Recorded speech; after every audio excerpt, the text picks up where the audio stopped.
My fellas, when it comes to the strongest characters in Naruto, you can't forget about Madara Uchiha.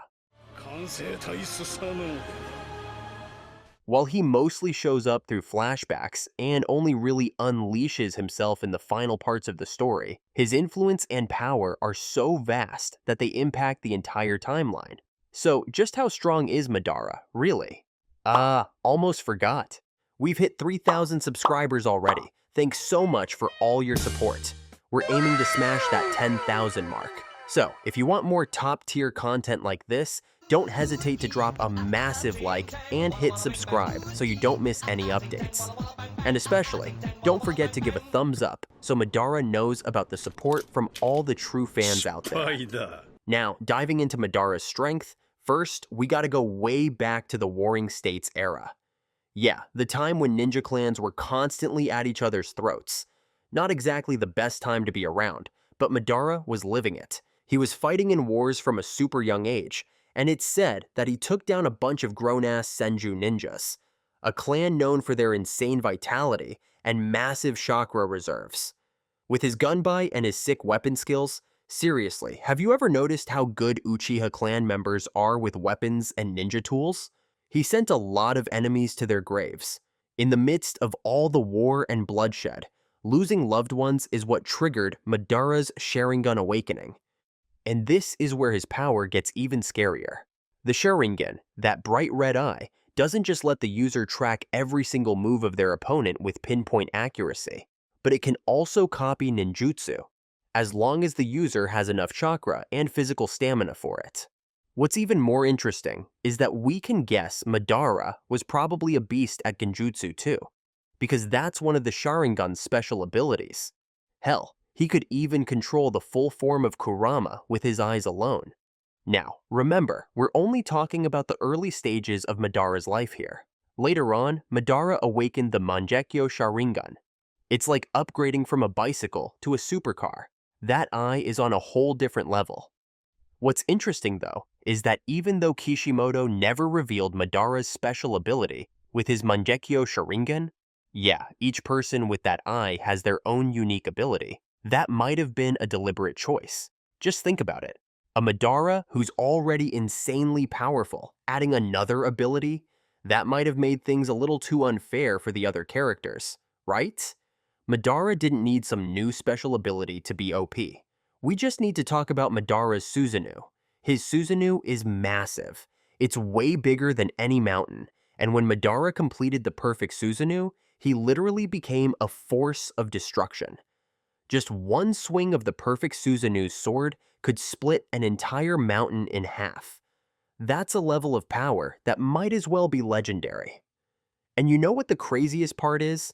All of this happened when Madara was still just a regular human. No Rinnegan, no Six Paths chakra, no godly powers at all. If this is Madara in his basic form, and he already became the head of his clan with this kind of strength, wild, right? And yeah, you know what happens when you overuse the Mangekyo Sharingan? You go blind. Well, Madara was pretty much almost blind, but after he got Aizuna's Mangekyo Sharingan, he could spam his eye powers like crazy, as long as he had enough chakra and stamina to back it up. If you want to understand how insane Madara's endurance is, just look at his counterpart, Hashirama. Hashirama, the so-called god of shinobi, had a level of strength that was almost unreal. His ability to regenerate almost instantly made him practically immortal on the battlefield. Unless he was hit with a fatal blow or had his head chopped off immediately, Hashirama could recover from nearly any wound. And throughout ninja history, Madara was the only person who could force Hashirama to go all out in a fight. To really grasp how crazy that is, keep in mind that Hashirama was the guy who could single-handedly tame and control all the tailed beasts. Creatures so powerful that even just one could make an entire ninja village tremble. He was so strong that he could hand out the tailed beasts to other villages like they were just casual gifts. And Madara was in a special position, the only one who could make the god of shinobi seriously worry. In their final battle at the Valley of the End, yeah, Madara lost, but he didn't die. He used the forbidden jutsu Izanagi to escape death, and even took Hashirama's cells. From there, he awakened the Rinnegan in his later years. Hashirama had no idea any of this was going on.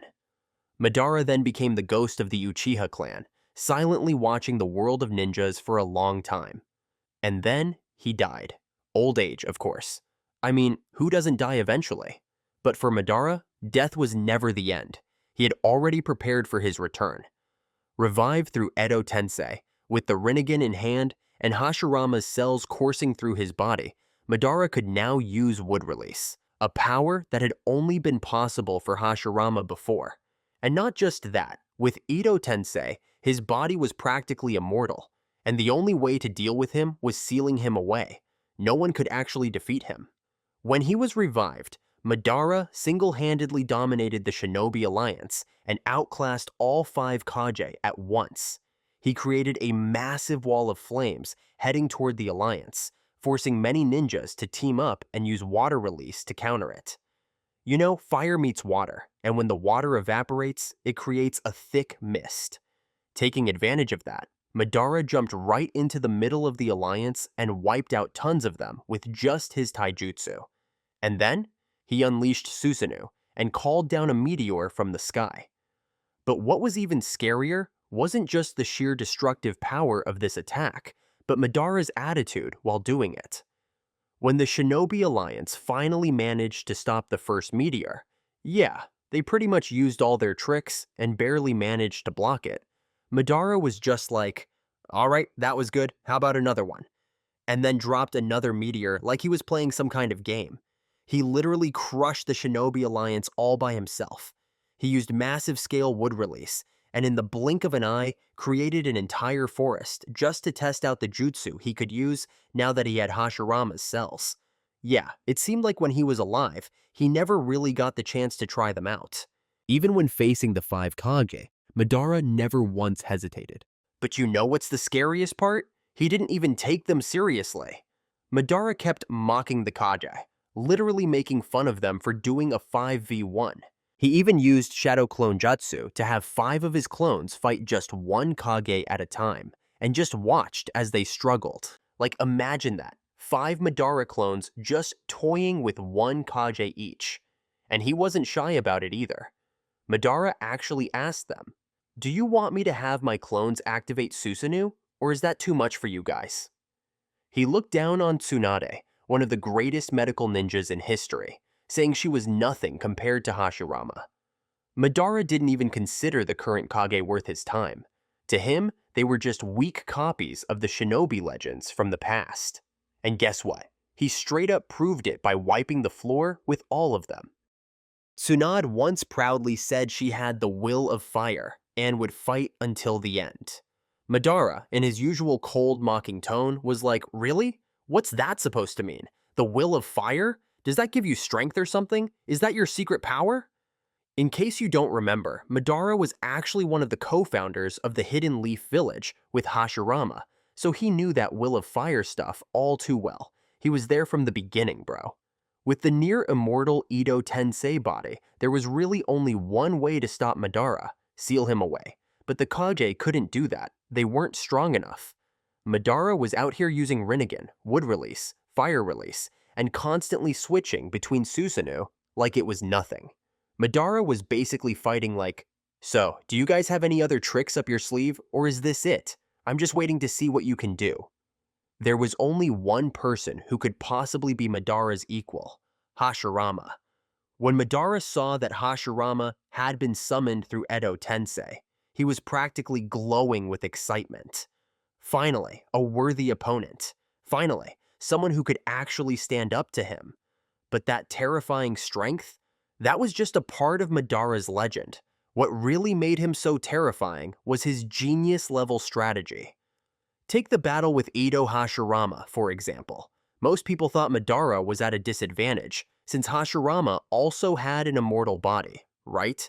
Well, that's not what was happening here at all. Madara wasn't even fighting seriously. His real goal was to stick those black rods into Hashirama's body. And when the time was right, those black receivers allowed Madara to completely neutralize Hashirama, rendering the first Hokage totally helpless. Madara knew exactly what he was doing. Hashirama had been his rival throughout history, but was he really still his equal when Madara had the Rinnegan and Hashirama's cells? I'm not so sure about that.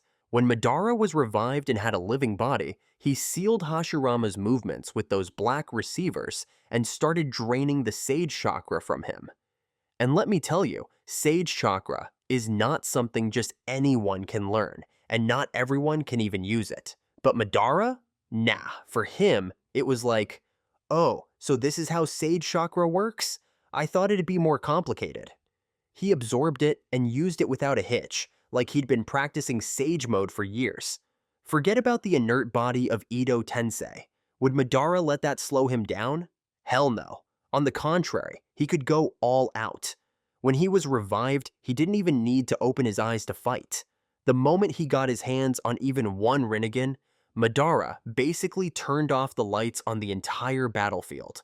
With just one Rinnegan, he took out Naruto, Tobirama, and Sasuke, each one of them, one by one. Think about that for a second. One eye, and he's making legends fall like they're nothing. Before he even became the Jinchuriki, Madara had already defeated 2 Jinchuriki, 7-tailed beasts, 5 Kage, Sasuke with the eternal Mangekyo Sharingan, and even the second Hokage, literally spiking Tobirama with black receivers like he was a damn porcupine. And you know Tobirama? The dude's known as the fastest ninja of his time. Madara casually slapped him down like it was just another Tuesday.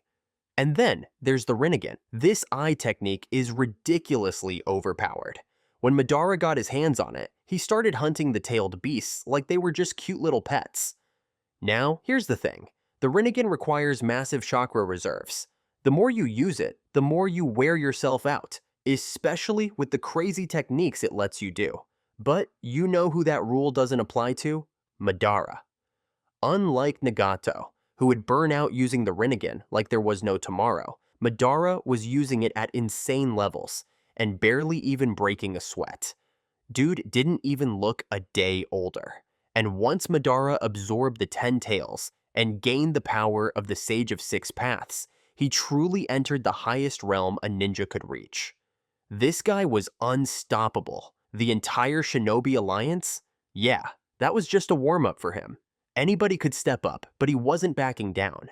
He didn't even flinch when Naruto and Sasuke, who'd both received chakra from the Sage of Six Paths themselves and were pretty much on their way to godhood, came at him.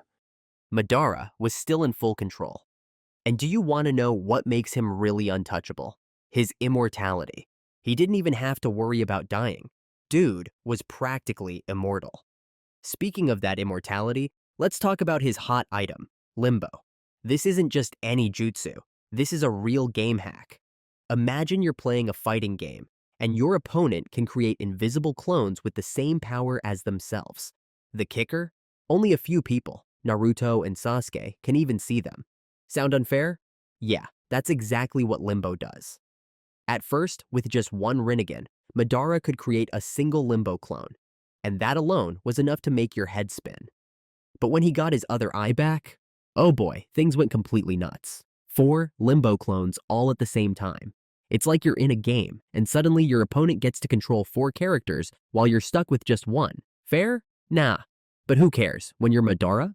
And don't even think about taking him down by landing a hit. Okay, you did manage to slice him in half. Congrats, that's so much honestly. He'll just regenerate like he's using cheat codes in a game. Or worse, he might swap places with a Limbo clone, rendering your entire effort useless. And let's not even get started on his truth-seeking balls, which can nullify pretty much every jutsu that doesn't involve Sage Mode. So, who the hell can even touch him? The list of people who can use Sage techniques is way too short. Taijutsu, there's only one ninja with enough physical strength to land a blow on him, Might Guy. Opening the 8 gates? Is it strong? Yes, it is. Guy landed a kick that shattered Madara's ribcage, but of course, he just needs to heal. He's not dying. Meanwhile, Guy, after using all his moves, was left with a severely damaged body. Madara once said something very true. To unlock the full potential of a dojutsu, you need a pair of eyes. And when he had both Rinnegan eyes, that's when things really got out of hand. Imagine this. You're not facing just one Madara. You're facing 5 of them at once. 1 real, 4 copies, each as strong as the other. It's like taking on an entire team of superstars by yourself. To put it simply and humorously, unless you're Kaguya, a divine alien being with the power to rewrite the laws of the universe, well, good luck. You're really going to need it, a lot. When we talk about Madara at his perfect state, we're talking about an entity that could be considered a bug in the ninja world. Imagine a gamer who not only has unlocked all the highest level skills, but also knows every combo by heart and understands the game mechanics down to the smallest detail. That's Madara. Fortunately, in the end, Black Zetsu managed to take him down and resurrect Kaguya, because without that, sealing him would have been extremely difficult. The Ninja Alliance might have had to fight him to the death. Many people believe Kaguya is stronger than Madara because she has more chakra. I'm not so sure about that. It's a pretty shallow perspective, like thinking that just because someone has more bullets, they'll definitely win a gunfight. In reality, Kaguya is like someone equipped with advanced weaponry, but doesn't know how to use it effectively. Throughout the battle with Naruto and Sasuke, she constantly had to rely on Black Zetsu like a noob needing a step-by-step guide. She was too dependent on her power and not very strategic.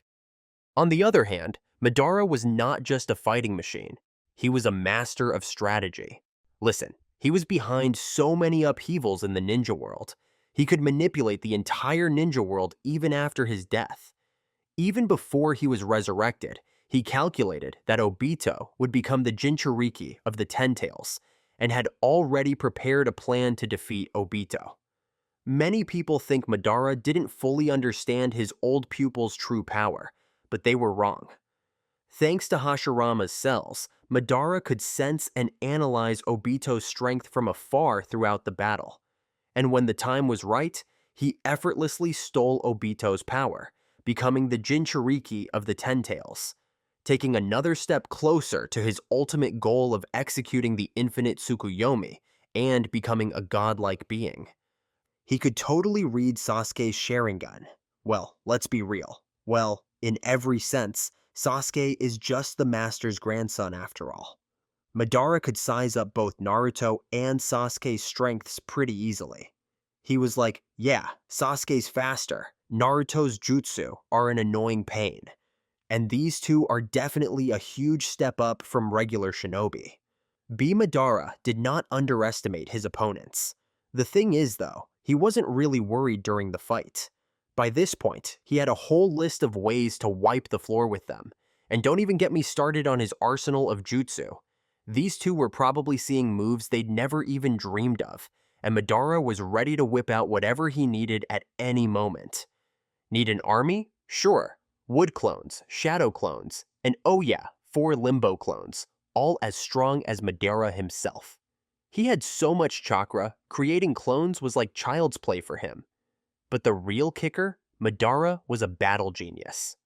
This guy could analyze the fight like a chess master, and he could use all his jutsu in the most sneaky, flexible ways. Here's the twist. Madara had way more real-world combat experience than Kaguya. If Kaguya's the final boss with stats that make you want to cry, but a pattern that's easier to predict than a morning alarm, then Madara's that boss with the ultra-smart AI that reads every single move you make. And we all know that's the one you're terrified of in video games. In a fight, the one with the hardest punch doesn't always win. Sometimes, the one who already knows exactly what you're going to do next is the one who walks away with the win. So yeah, Team 7 and Obito managed to seal Kaguya with their fancy last-ditch move. But if they were up against Madara, yeah, good luck with that. He's way too smart and flexible. Alright, that's all for this episode. Thanks for watching, and we'll see you next time.